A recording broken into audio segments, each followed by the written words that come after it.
ये एक कॉन्फ़िगरेशन दे रखा है 10⁻⁻8 -2 10⁻⁻8 -4 10⁻⁻8 एंड 6 × 10⁻⁻8।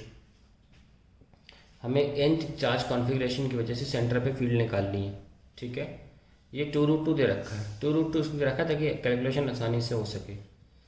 आइए पहले निकाल लेते हैं ये डिस्टेंस कितना है। तो ये पूरा निकाल लेते हैं पहले। ये 2√2 ये कितना होगा, इनका नाम लिख लेते हैं A B C D।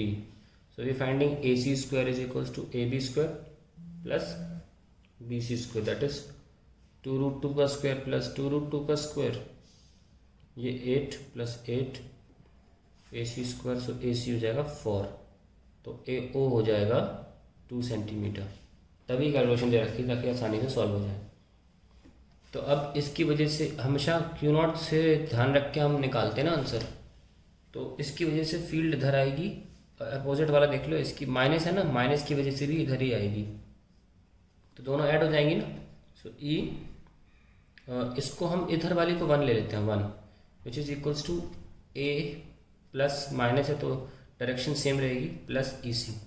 ये प्लस वाला है तो दूर भेजेगा और माइनस वाला पास बुलाएगा, दोनों एक दिशा में होगा तो ऐड कर रहा हूँ K 10⁻⁻8 upon AO square plus K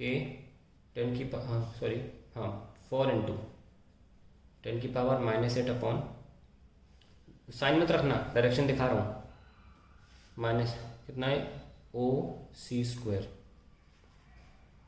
now let's keep it के A और OC तो बराबर है ना, और दोनों किसके बराबर है 2 सेंटीमीटर के। 2 10⁻2 का स्क्वायर ऑलरेडी लिख लो, और अंदर का जोड़ेंगे 10⁻8 प्लस 4 × 10⁻8, सो 9 10⁻9 अपॉन 4 × 10⁻4 इंटू 5 × 10⁻8, कितना आ गया 45 divide by 4 10⁵ newton per coulomb. ये हमारा पहला आंसर आ गया इसका। अब इनको देखते हैं बाकी दो चार्जेस को। ये प्लस है और ये भी प्लस है, ये एक दूसरे के खिलाफ होंगे, तो ये बोला इधर भेजेगा और ये इधर भेजेगा। ठीक है, तो हम देख सकते हैं कि अगर दो की डिस्टेंस सेम है तो इस बार आसानी से कर लेते हैं। अगर 2 वाले के लिए हम E मान लें तो 6 वाले के लिए हम 3E मान सकते हैं ना। तो नेट फील्ड क्या बची 2E। सो इसको हम E2 मान लेते हैं जो कि 2E के बराबर है, और जिसमें जो ठीक है इधर वाली को देखिए यहाँ पे, ये इधर वाली को 2 के लिए हमने E मान लिया है और 6 के लिए 3E, क्योंकि चार्ज तिगना है तो इधर की तरफ बचा 2E के बराबर, और ये सॉल्व होगा 2 वाले की वजह से, तो वही मैं लिख रहा हूँ यहाँ पे। इसको हम E2 मान लेते हैं। E2 is equals to 2E, 2 into K, charge कितना है हमने E किससे डिसाइड किया था 2 वाले चार्ज से, तो 2 वाले से निकालेंगे ना। 2 10⁻⁻8 अपॉन डिस्टेंस 2 सेंटीमीटर -2 का square, so that will come out to be 4 into 9 into 10⁻9 into 10⁻8 divided by 4 into 10⁻4, ये cancel, and then we have 9 into 10⁵ newton per coulomb. So we have got the 2 and the, तो एक हमारा इधर आ गया E1 और इधर आ गया E2। दोनों के बीच में जो एंगल हम लेना चाहते हैं वो 90 डिग्री है। ठीक है, so let's solve it. What are we getting, net E आएगा 9 इंटू 10⁵ का स्क्वायर प्लस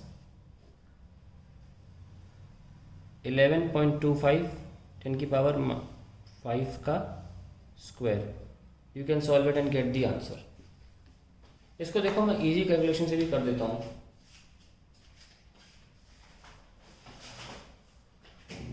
आसान कैलकुलेशन से अगर हमें करना हो सके तो ऐसे भी कर सकते थे, आपको ज़रा सॉल्व नहीं करना पड़ेगा। तो मैं देखो इतने हिस्से में कर दूंगा सॉल्व इसको, देखिए ध्यान से कैसे कह रहा हूँ मैं। ये 10⁻8 है, ये 2 10⁻8 है, ये -4 10⁻8 और ये 6 है। हम 10⁻8 की वजह से मान लेते हैं इलेक्ट्रिक फील्ड E है, बस बाकी सब उसके अकॉर्डिंग हो जाएगा। 10 पावर -8, 2 10 की पावर -8, 4 10 की पावर -8, ये नेगेटिव है, और ये 6 10 पावर -8। अब ध्यान से देखिए, इसकी वजह से मैं ई मान लेता हूँ, तो इसकी वजह से 4 ई हो जाएगा, माइनस है तो उधर आ जाएगा 4 ई, और इसकी वजह से ई है, तो टोटल इधर कितना हो गया 5 ई, और इधर इधर इधर 2 ई होगा, इधर क्या होगा 6 ई, है ना, इधर 2 ई इधर 6 ई, तो नेट क्या बचेगा 4 ई। तुरंत सॉल्व हो गया। 10 पावर -8 की वजह से अगर हम ई मान लें तो 4 वाले की वजह से 4 ही होगा, और नेगेटिव इधर ही आएगा, तो ये दोनों मिला के 5 हो जाएंगे। ये दोनों पॉजिटिव हैं तो ये काटेंगे एक दूसरे को। 2 वाले की वजह से 2 ई, 6 वाले की वजह से 6 ई, नेट क्या बचेगा 4 ई। तो वी हैव 90 डिग्री पे ये हो गया। So we have E net is equals to 5 E का स्क्वायर प्लस 4 ई का स्क्वायर। ये लीजिए क्या बचता है, 5 + 4 9 इज 25, सॉरी 25 + 16 41 ई स्क्वायर, ये बचा। So we have E √41 where e can be written as k charge 10 power -8 upon 2 10 power -2 का square into √41। That is the answer. खत्म हो गया क्वेश्चन। तो आप ऐसे करने की कोशिश करें तो आपको इतनी कैलकुलेशन नहीं करनी पड़ेगी जो मैंने करी है, ठीक है। अब इसको निकालना चाहते हैं तो निकाल सकते हैं, यहाँ पे सॉल्व कर लीजिए। 9 × 10 की पावर 9 × 10 की पावर -8 इंटू √41 अपॉन 4 × 10 की पावर -4, तो कितना हो जाएगा 2.25 √41 10 की power +5, that is the final answer, ठीक है। अब हम चाहें तो √41 को भी सॉल्व कर सकते हैं 6.5 का स्क्वायर लेकर, बिल्कुल ऑलमोस्ट बीच में पड़ रहा है ये। 6.5 × 2.25 सॉल्व करें, 2.25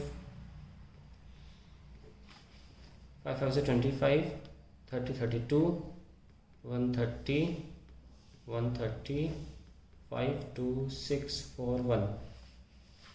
So we have 14.62 10 की पावर 5, ये हमारा आंसर अप्रॉक्सीमेट आना चाहिए। अब आप इसको भी चेक कर लेते हैं कि ये कितना आएगा। अगर उसे बाहर निकालते हैं भाई, 9 का स्क्वायर 81 होगा और 11 का स्क्वायर 121 के आसपास, 130 मान लो, 11.25 है।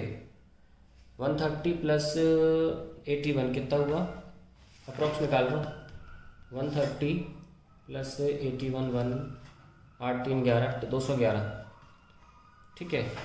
211 के आसपास आ रहा है, 211 लिख सकता हूँ मैं इसको 10 की पावर 5 का स्क्वायर। अब 211 का क्या होगा, स्क्वायर रूट 14 का 196 होता है, 15 का 225, तो बीच में आ गया ना 4 पॉइंट, और ज़्यादा पास में ये 225 के है, तो देख लो यहाँ पे 14.6 आ रहा है, देख लो 15 का 225, 14 का 196, 211 किसके पास है, 225 के ज़्यादा पास है, तो 14.5 से थोड़ा सा ज़्यादा 14.6। तो we are getting the same answer. So थोड़ा सा प्रेजेंस ऑफ माइंड यूज़ करें कैसे आपको सॉल्व करना चाहिए एग्जाम में, ताकि टाइम बचे। एक ही बार कैलकुलेशन करी, देखो मैंने इसमें I only calculated once the value of E, है ना। तो इस तरीके से इस तरह के क्वेश्चन को किया करें। ऐसे क्वेश्चंस बहुत आते हैं एग्जाम में, इजी होते हैं, कैलकुलेशन बेस्ड होते हैं, तो स्मार्ट वर्क करें।